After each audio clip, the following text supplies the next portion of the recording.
hoping this is recording. I had a recent time where I was doing a meditation and it didn't record, and so I had to do that again. I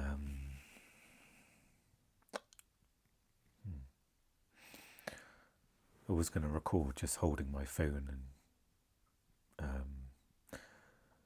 using the front camera just to record. It's just sometimes it's quite quick and easy versus balancing my phone, and I've even got this microphone. I'm hoping it's not too loud or it's clipping my voice.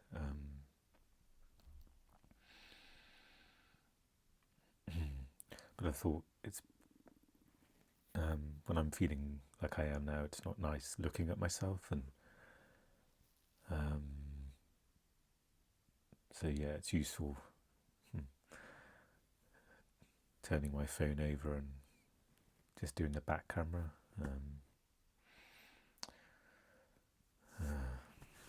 A long explanation. Yeah, even though it's really hard to talk at the moment, part of me thought it would be useful to record, and maybe it'd feel a bit grounding, because the way I'm feeling at the moment, where it's just got no perspective on how I am. Well, I've got some perspective that I'm not doing too good at the moment, but yeah, something about any kind of acknowledgement, whether it's in like a sort of audio diary, or I'm doing a video log, or journaling. There's something about it. It's like it gives you a bit of an anchor, some kind of reaffirming or acknowledgement that, okay, this is how things are right now. And even though the mind is kind of almost like in a storm, that piece of journaling or acknowledgement, whatever vehicle is chosen, it just gives you a little bit of stillness in that. Same as, I guess, going to a counselling session. It gives some kind of marker, some kind of acknowledgement, a moment of reprieve that, kind of records something, like a snapshot.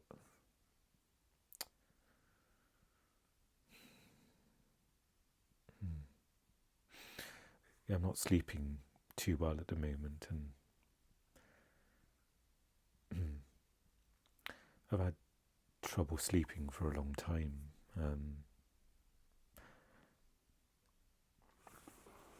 And it's hard to know if it's a problem I need more help with from like the doctor, or during really, really severe sort of sleep deprivation, or probably overselling it there, during difficult sleep times where maybe for a week or longer I've just maybe for several weeks I've had more of a difficult time sleeping. I've seen a doctor in the past, and we talked about like herbal tablets and some of the alternatives, but it seems like it's having a more compounded effect right now.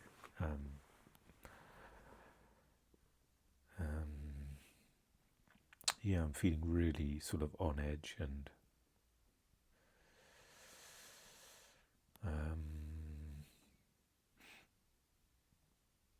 almost in some ways in withdrawal. Not that I don't think I've ever been in withdrawal. Like, I've never done any sort of substances in my life, or I don't drink alcohol, but yeah, I can understand intellectually like withdrawal stuff, and it feels like I'm just sort of maybe just on edge. Is a little overlapping symptom.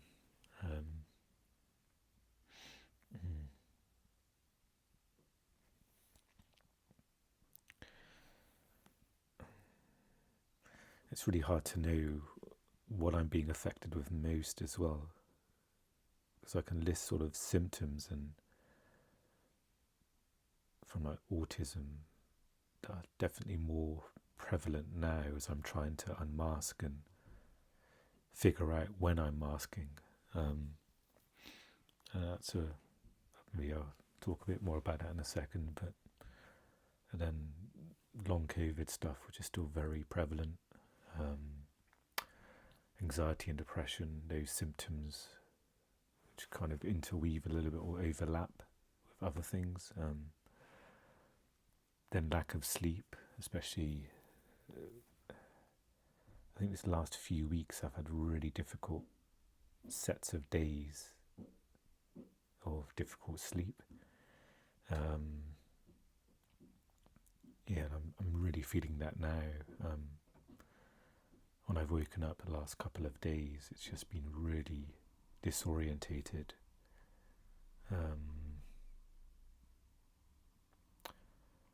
Not just exhausted, but depleted, and naturally it invokes or invites sort of depressive heaviness, or what's the word I'm thinking about? Inertia, I think is the word. You can't really do anything. And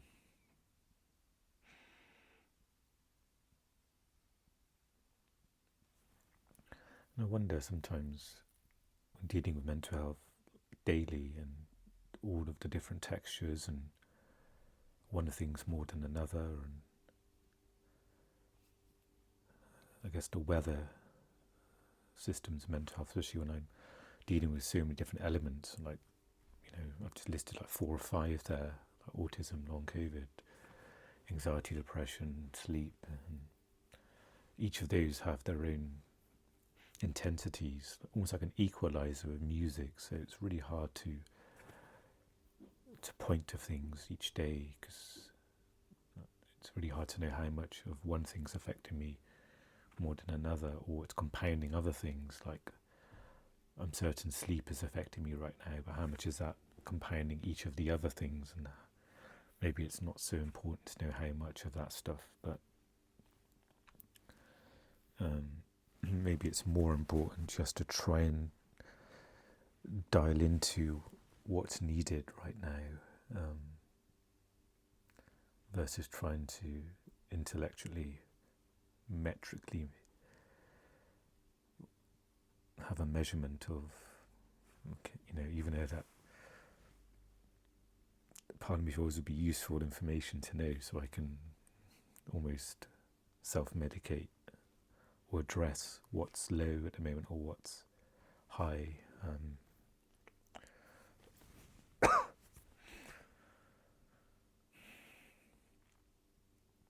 Finding it really hard to know what to do with my time. I've been struggling to get out a lot recently, and I know that I'm thinking about sleep hygiene, and that's probably affecting sleep, not getting a lot of sunlight. That's one thing I'm going to try and focus on as a bit of a side note, sleep stuff, sleep hygiene, but struggling to get out. And I think being in this state of exhaustion, disorientation, it naturally makes it difficult to do things. I've tried to keep up with reading, and again that has its own weather system, so some days I can read a lot more than other days, where I can read like a sentence and or a paragraph and I'll be done. And it's kind of been like that recently, actually. I've been just reading dribs and drabs, or I got a couple of books out from the library and I just couldn't get into them. And I find that difficult as like somebody who's interested in writing, to even a book I'm not enjoying, to kind of put it down. I feel like I wish I had, probably a long time ago, I'd be able to read a book that was, maybe I wasn't too into it, but I would study the book and the author and the writing style, and there'll be some use from that, and there'll be enjoyment in that. But yeah, sometimes it's good for me not to question it too much, just because it may very well be a book that, another time I would read and think, why did I put this down? I'm interested in it now. And it's just kind of I think the big thing is just acceptance right now to what I'm able to do. So yeah, like with reading those books, just trying to not overthink it, and if there's a feeling of, I don't think I can read more of this, I'm not as interested, I don't think. And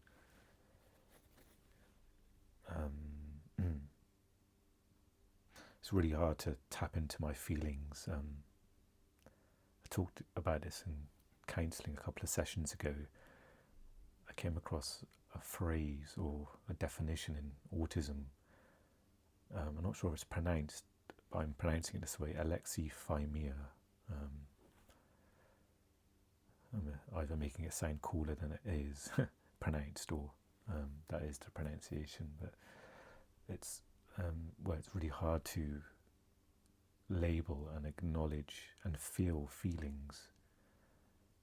Someone who's on the spectrum, so that really relates to me, and which makes counselling challenging. It makes this challenging. That things just feel so painful at the moment. That feels like, even though this is really difficult, maybe there's some benefit to doing this as well.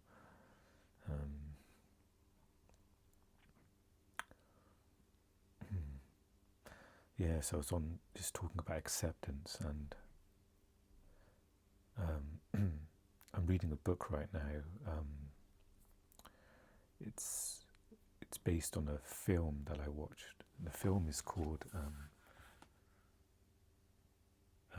Beautiful Boy. That's the film, and I bought the book thinking it was a novel, but really it's actually a memoir of a father talking about, this has a little byline here, a father's journey through his son's addiction. So it's quite a heavy topic, and I find I'm quite interested in social stuff like that, and something that's quite deep, and there's some meaning to it, a substance to it.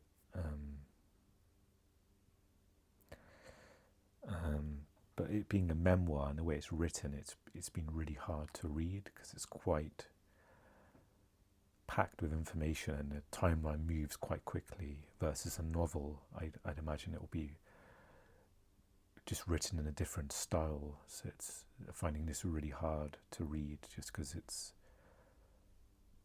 this, the style of it. It's written really well, but just it being a memoir, so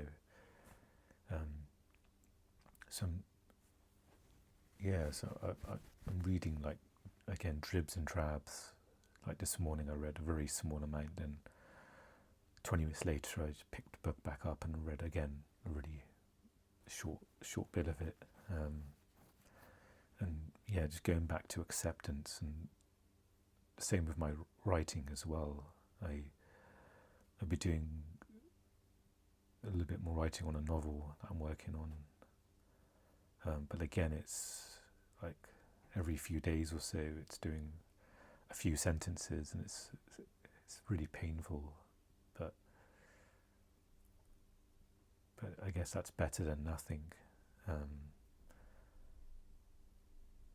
even though it feels really like I'm not really able to enjoy writing. But this morning, after reading a few sentences of A Beautiful Boy, and I picked up the notebook and I wrote, a few more things came to me about where to take the novel next, and I wanted to write the scene that I had in my head, but I could only manage a few sentences, and it got me questioning, I should just give up writing. And the black and white thinking came as well, and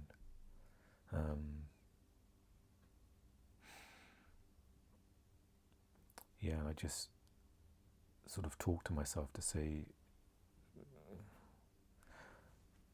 part of you wants to write, and like in the mind things come, creative lines or where to move the story, and right now and maybe for a long time, and who knows, maybe it will always be like this, but again, just accepting, that's all I could write now, and try and accept that, or I guess having to accept it because that's the reality, and not sort of resisting it too much.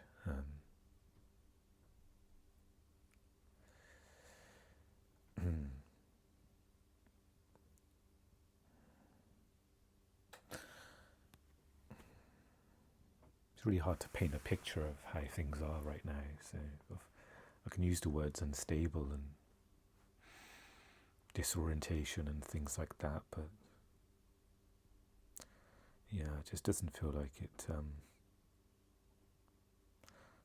Again, going back to trying to describe feelings, and it's really hard to. Maybe I'm explaining better than I realise, because my counsellor mentioned that. She goes, "You're actually being quite clear in what you're saying, even though it feels like I'm only giving a small piece of the picture."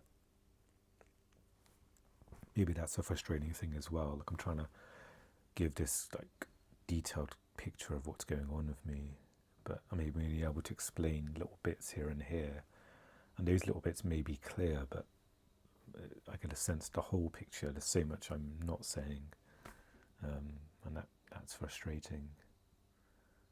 But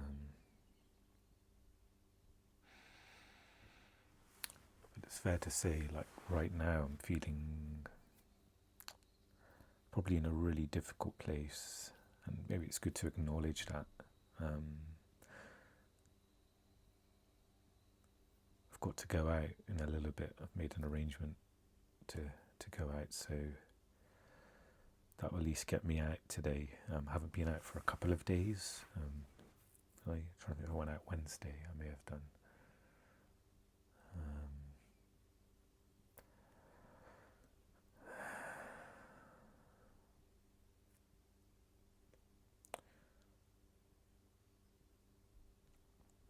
I think without the sleep stuff, things would be difficult, but with the sleep, that amplifies the long COVID. It just makes things so much, I'm saying so much worse, but I don't have that, like I've lost perspective on how I was feeling before. So sometimes it makes things, trying to describe or compare stuff, meaningless, or not helpful when I don't know like an accurate place of how I was feeling before.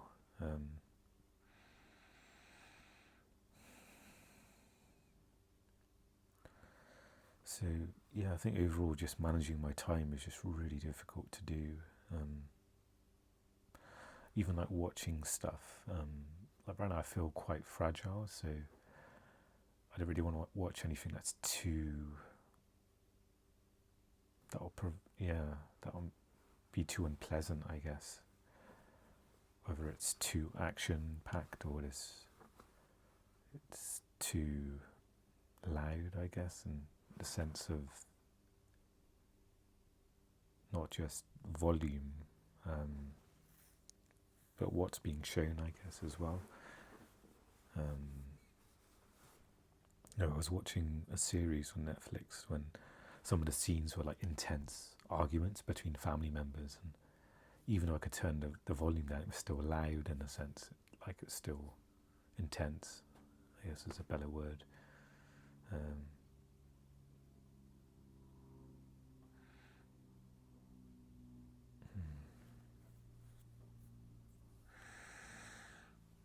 And sometimes I feel like I'm in a creative mood or want to do something more productive than just watch something. And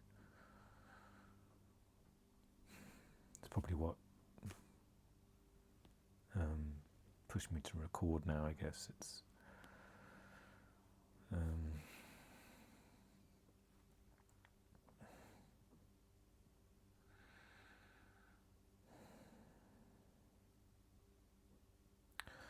of course there's a knock-on effect of everything when feeling run down like this. Like, my place really needs a clean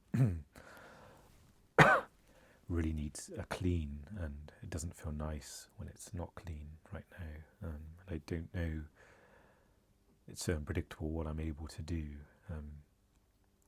Like, there's the intention this morning at some point today, just do it, like one tiny bit of cleaning, like just clean like the cooker surface, which is often, there's like food and bits on there when I'm heating up food, or like just that square bit of surface. So it feels like I have to start somewhere, and I can't just, it's too big to think, okay, let's just do the cleaning today. Clean the floors and the counters. Yeah, I have to like split it up, which is frustrating. I don't want to do that. I'd rather just like have the energy to do a full clean. But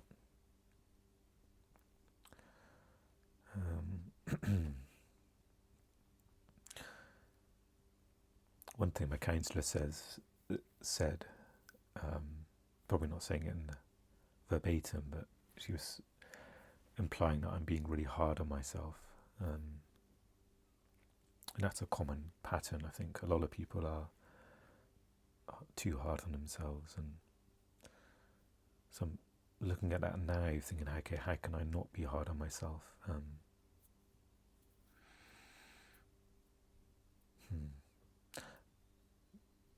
Maybe some of my acceptance is this morning of like my reading and writing. Maybe that's not me not being hard on myself, me adding some acceptance, not thinking I should be able to do this, even though some of that's there in the background. Maybe a way for me not to be hard on myself is to really acknowledge my energy right now.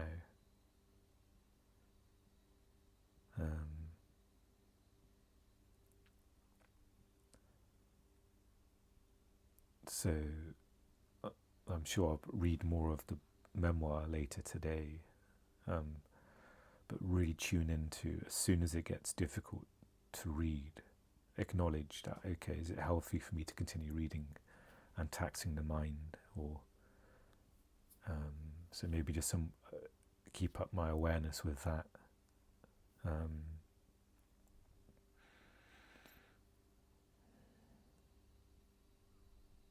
Maybe just even asking that question, like, what do I need right now?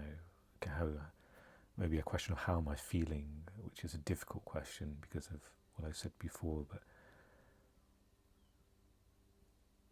But even though I can't get to the center of the feelings, I can at least generalize and start somewhere.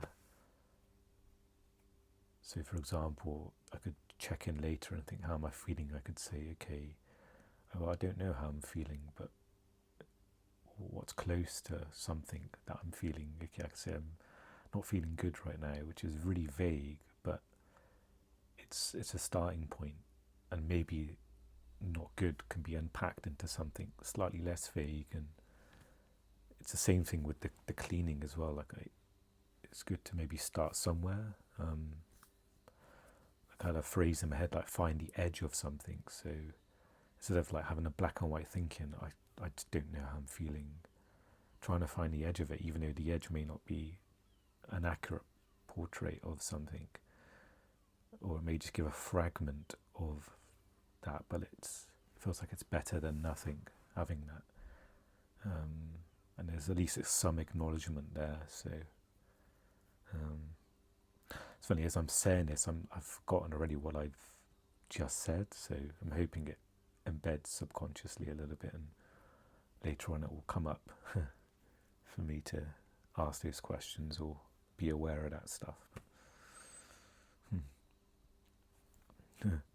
maybe that's me being too hard on myself to remember these things, but even maybe saying them now is enough. And if it comes up later for me to remember to check in, then that was great. If not, then that's okay too.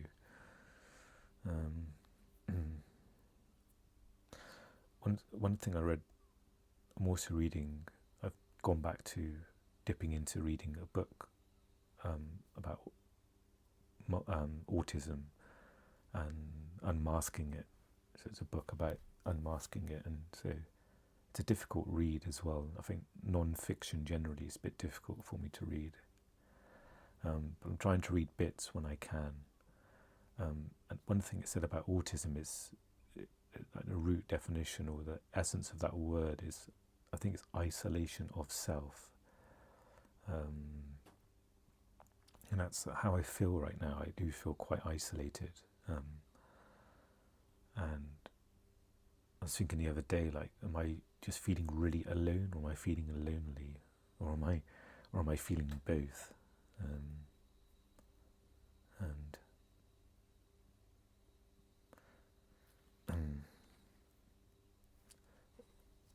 Yeah, and it's obviously a difficulty because of the autistic symptoms, and like there isn't a huge. It's really difficult to have conversations and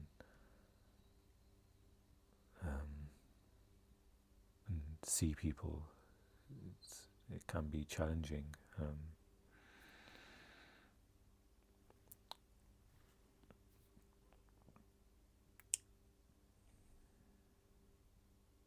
But there's a part of me that wants to also see people, knowing that even though it's difficult and challenging, there's also naturally a nourishment in connecting with somebody. So yeah, it's a bit of a catch-22.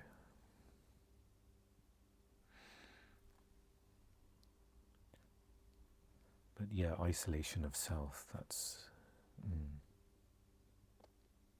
I wonder if it'd be nice to talk to other people going through, who are autistic or recently diagnosed. There was a website the surgery gave me where I think they offer a certain amount of group workshop or groups that you can attend for people in the same position as I am. I think it's like 5 or 6 sessions, and then there's another website organisation that do activities, or neurodivergent people do activities together, but that just seems overwhelming. Like, I think there's a writing group that meet once a month, but when I looked yesterday, and maybe the website's not up to date, so that's one thing to keep in mind, it said the writing group's full, which was just a bit disappointing. And I find it difficult anyway to commit to going to a group like a month away, and I wouldn't want to sort of take up a spot and not go to that if someone was kind of waiting to go, even if there is a waiting list. But yeah, it just feels a bit of pressure to have to attend, which I understand they need to kind of organise and know how many people are coming and having control of the space they have to work with. They also have like I think it's called a photography walk thing, so that could be something that might be more easier. I don't know. And they also have a cinema thing. That seems a bit overwhelming.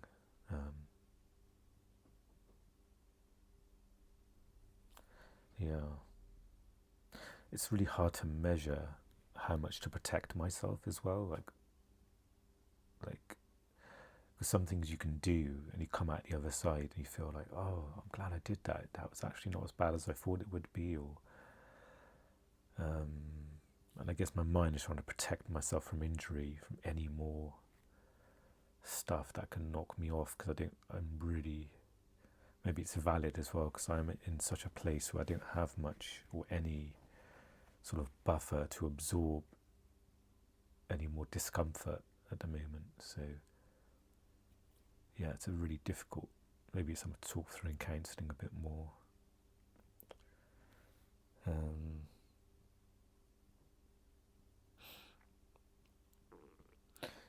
Yeah, maybe that's something to consider, even though I don't have good feelings about going to those groups.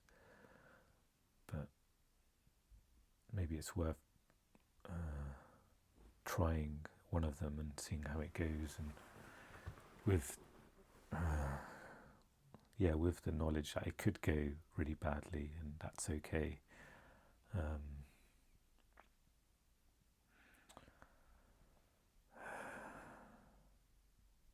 I wish there was just something more accessible, but I don't think there is where I am. Maybe I can have to apply for those sort of workshop groups for people who've just been diagnosed. It puts me off a little bit because it says just five sessions you can have. So, like, I wish there was a support group I just regularly ran certain periods that you can just kind of drop in and have breaks and stuff. But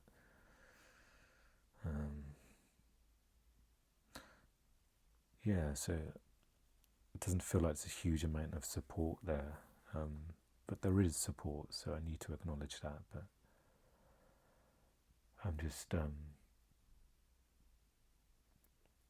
just finding it hard to access it at the moment.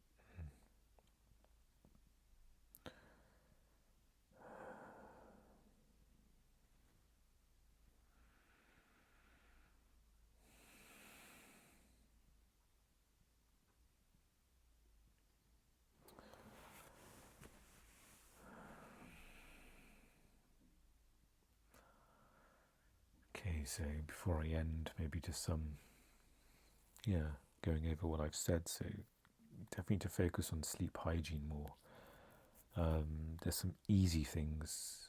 Well, there's some simple things I can do. They may not be easy to do, but they're simple to understand. Like going to bed at a regular time, and more importantly, having a bit of a come down from the day, like half an hour before bed. I'm not just sort of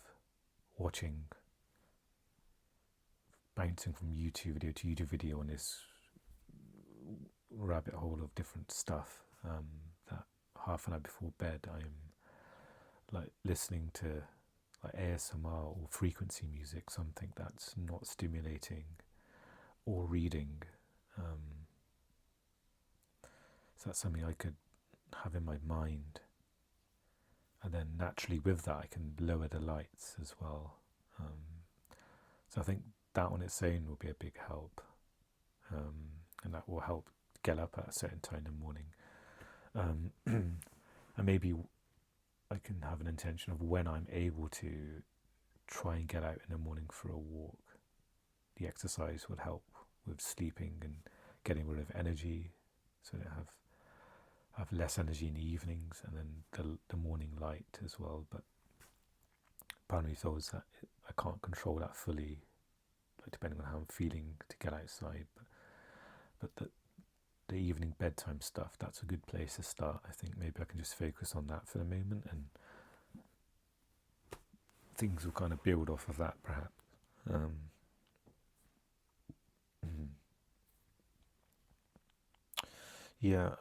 not being too hard on myself is a general thing, but maybe it's good to acknowledge ways to do that. One of those could be just acceptance. I guess you can add being kind to yourself in the moment. So, like, I feel like watching a film as an act of self-care a little bit to do that, which sometimes I find it hard to do, to get myself sat down for that long. But so I think that's a good place to leave it.